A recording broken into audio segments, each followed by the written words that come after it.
we're seeing a bit of a change in the workforce. Yeah. Obviously, it's been forced on us, but my view has always been, why do we have to come into work 8 a.m. and leave at 5, or leave at 6 or Pretty whatever? archaic, isn't it? Yeah. Isn't it about productivity? Isn't it about how getting better? Now, if you build that trust and you build that communication, then you shouldn't be too worried about where your staff are. But let's go through some really practical tips. Yeah. What are some practical tips that now some of these remote organisations, how can they work better? Yeah.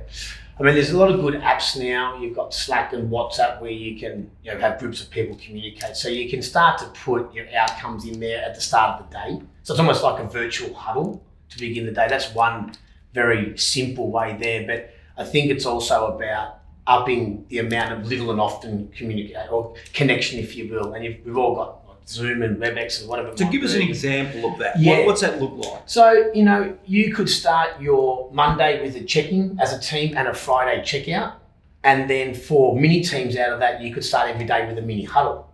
And they only we're not talking about long periods of time. It's just checking in. Are we okay? Any news to share? What's my number one priority for the day? And because you're storing it in a piece of software, you can refer back to that message the day before and come and loop back on it. And that actually is an opportunity to increase your accountability through the software in this interesting time.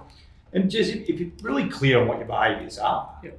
and you're also clear on what your technical KPIs, surely it doesn't matter where you're working from. No, absolutely not. And I think the more trust you give to people, Yeah. often the better they respond. Yeah. So allowing that space for people to grow into that trust is a really powerful tool. Yeah. And I think people want to be connected as well. Yeah. So doing the shout outs, the things that you're talking about, it rewards those behaviours. Yeah. And so even though you're not in the same room, you're still rewarding, You're still doing it. connecting, Yeah. all the behaviours and values that we keep talking about. Yeah. And I think it's really important just to clarify that too. It's not just your technical KPIs, it's just not your work behaviours. It's about relationships. Yeah. Let's really care about each other. Yeah. Let's connect with each other, Yeah. and let's get through this period together. Yeah, absolutely. And there's a lot of data around productivity and working from home.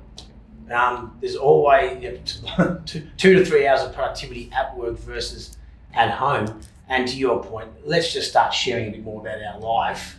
And sometimes our check-ins, we do this a lot. Just chuck a funny question in there just to lighten the mood and keep building personal relationships as well. And finally, I think it's really important when people are uncertain, it can be quite stressful. Yeah.